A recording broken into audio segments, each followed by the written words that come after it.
They were on their way up to Jerusalem, with Jesus leading the way. And the disciples were astonished, while those who followed were afraid. Again he took the 12 aside and told them what was going to happen to him. We are going up to Jerusalem, and the Son of Man will be delivered over to the chief priests and the teachers of the law. They will condemn him to death and will hand him over to the Gentiles, who will mock him and spit on him, flog him and kill him. 3 days later, he will rise.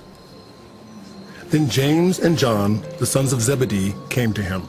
Teacher, we want you to do for us whatever we ask.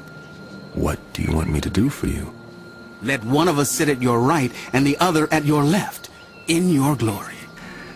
You don't know what you're asking. Can you drink the cup I drink or be baptized with the baptism I am baptized with? We can.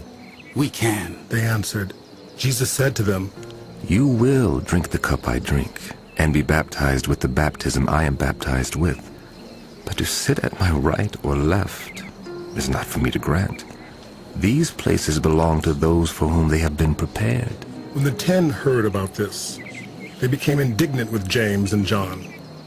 Jesus called them together and said, You know that those who are regarded as rulers of the Gentiles lord it over them, and their high officials exercise authority over them. Not so with you.